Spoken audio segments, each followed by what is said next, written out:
राधे राधे भक्तों। चलिए आज सुनते हैं ऋषि शृंग के जन्म की कहानी और कैसे वो लोमपाद राजा के दरबार में पहुँचे उसकी कहानी। तो श्रृंगी ऋषि का जन्म एक हिरनी के गर्भ से हुआ था। यह किस प्रकार हुआ यह सुनते हैं। ऋषि विभांडक ब्रह्म ऋषि थे। उस समय जब उनका काल था, कोई भी ऋषि उनके समान नहीं थे। वह हजारों साल तक तपस्या करके ब्रह्म ऋषि की पदवी को प्राप्त किए थे। इंद्र को इसी बात का बड़ा डर लग रहा था कि कहीं विभांडक ऋषि मेरे आसन तक न पहुंच जाएं।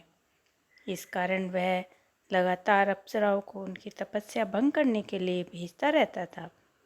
ऐसा ही एक बार और हुआ। जिस समय विभांडक मुनि जल तपस्या कर रहे थे, तभी उन्होंने उर्वशी को वहाँ भेजा। उनकी जल तपस्या को हजारों साल हो चुके थे।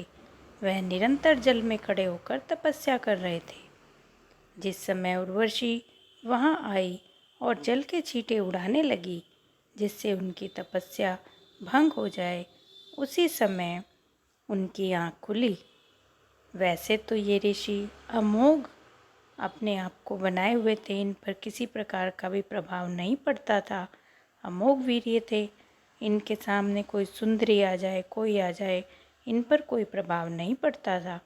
लेकिन उस समय उर्वशी को देखकर अचानक ही इनका वीर्य पतन हो जाता है, जिसके कारण यह वहाँ से निकलकर वापस अपने आश्रम में आने लगते हैं, क्योंकि इनकी तपस्या खंडित हो चुकी थी। इन्होंने उर्वशी की ओर देखा और फिर इनका वीर्य पतन हुआ। वहीं से ये वापस आने लगे। ये सोचने लगे कि इसके पास न आने के कारण भी मेरे साथ ऐसा हुआ। यदि ये और पास आ जाती तो न जाने क्या भयंकर अपराध मुझसे हो जाता। यह सोचकर ये वापस जाने लगे। पर तभी इन्होंने देखा कि इनका वीर्य जो नदी के किनारे पर आ गया था, वहाँ एक हिरनी जल पी रही थी और वह उस जल के साथ उसको भी पी जाती है। तब इन्होंने पहले ही अपनी दृष्टि से भांप लिया था कि इस हिरनी को एक पुत्र रत्न होगा। वह उस हिरनी को अपने आश्रम में ले आते हैं, वहाँ उसकी देखभाल करते हैं और निश्चित समय आने पर उस हिरनी ने एक पुत्र को जन्म दिया। वह पुत्र देखने में तो मानव जैसा ही था, बड़ा सुंदर था, किंतु एक सींग होने के कारण उसको ऋषिशृंग कहा गया। वह हिरनी तो जन्म देने के पश्चात देवयोग को चली गई थी, क्योंकि वह एक देव कन्या थी जो शाप के कारण हिरनी बन गई थी, और पुत्र को जन्म देने के बाद वह शाप से मुक्त हो देवलोक को चली जाती है। और उस बालक का जन्म होने के बाद ही इनके पिता विभांडक उसको आश्रम में रखते हैं, पालते पोसते हैं, अच्छी शिक्षा देते हैं। किंतु आश्रम से बाहर ये एक जगत और भी है, ये संसार है, इसका उनको कोई ज्ञान नहीं था। वह निरंतर तपस्या में ही लीन रहते थे। जिस प्रकार उनके पिता शिक्षा देते थे, शृंग ऋषि भी उसी प्रकार शिक्षा प्राप्त कर रहे थे। तो ये तो इनके जन्म की कहानी है। अब सुनते हैं कि यह लोमापाद नाम के राजा के यहाँ कैसे पहुँचे, कैसे सांसारिक गतिविधियों में प्रवृत्त हुए। राजा दशरथ के मित्र लोमपाद अंग देश के राजा थे। उन्होंने राजा दशरथ की पुत्री को गोद लिया था, जो शांता नाम की थी। एक बार लोमपाद राजा से अपराध हो जाता है। वह ऋषियों को कुछ कटु वचन सुना देते हैं। कटु वचन के कारण ऋषियों का अपमान हो जाता है, और अपमान के कारण प्रकृति उन पर रुष्ट हो जाती है और उनके राज्य में अकाल पड़ जाता है। अकाल के कारण जब वर्षा नहीं होती तो वहाँ खाना पीना सब दुर्भर हो जाता है। इस समस्या को दूर करने के लिए वह ऋषियों से प्रार्थना करता है कि मेरे राज्य को फिर से हरा भरा कर दो। पर ऋषि कहते हैं कि यह तो एक ही प्रकार हो सकता है कि आप किसी भी तरह से ऋषि शृंग को अपने आश्रम से यहाँ ले आइए और अपने राज सिंहासन पर बिठाकर उनको राजा घोषित कर दीजिए। तभी आपके राज्य में वर्षा होगी और फिर से सब हरा भरा हो जाएगा। लेकिन वह ऋषि तो आज तक आश्रम से निकले ही नहीं थे, उनको किस प्रकार से लाएं?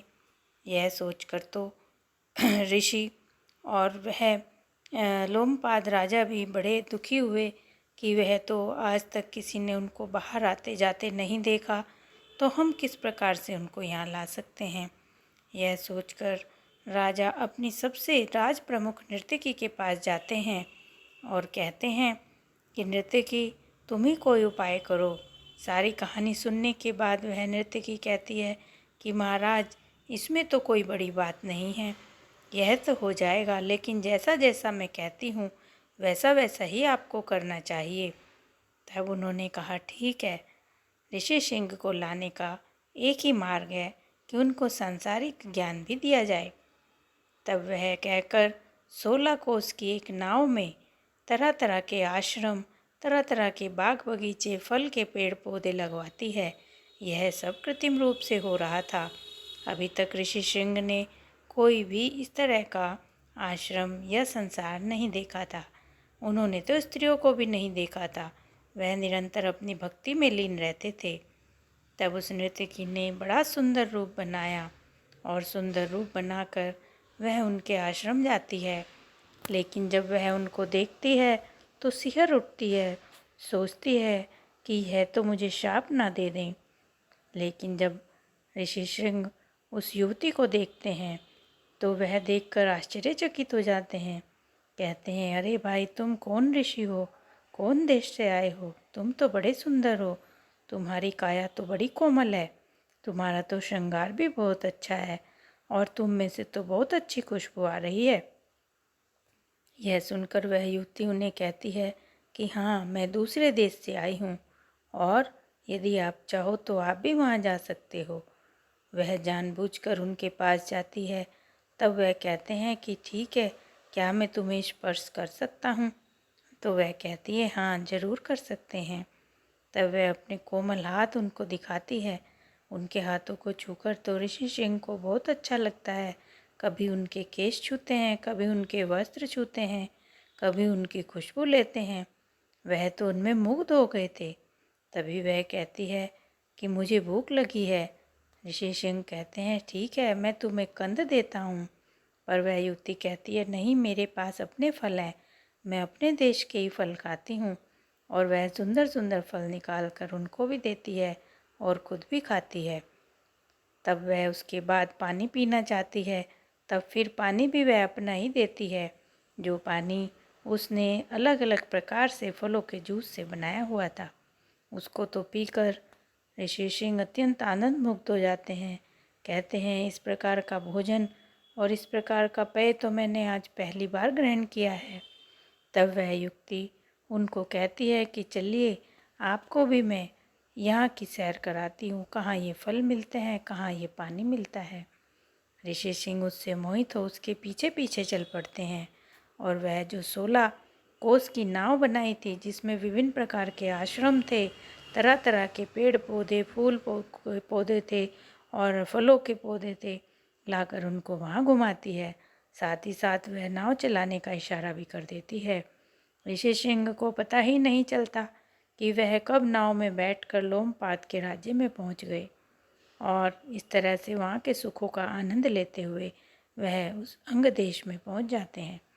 तब राजा उनको बड़ी विनती करके अपने राज सिंहासन की तरफ ले जाता है, खूब आवभगत करता है। ऋषि सिंह तो मोहित ही हो चुके थे, ऐसा संसार उन्होंने पहली बार देखा था। राजा के कहने पर वह उनके सिंहासन पर बैठते हैं और उनकी सेवा को स्वीकार करते हैं, जिससे कि लोमपाद राजा शाप मुक्त हो जाते हैं और उस राज्य में बारिश हो जाती है। जब वह लौटने लगते हैं तब वह उनको लौटने नहीं देते और कहते हैं, आपने हमारी इतनी सहायता की तो हम अपनी पुत्री से आपकी शादी करेंगे। और शांता नाम की जो राजा दशरथ की पुत्री थी, उससे उनका विवाह कर देते हैं। तो भक्तों, आशा करती हूँ ये कहानी आपको बहुत पसंद आई होगी। इसी तरह की और कहानियाँ देखने के लिए प्लीज़ चैनल को सब्सक्राइब करें, वीडियो को लाइक और शेयर करें। धन्यवाद।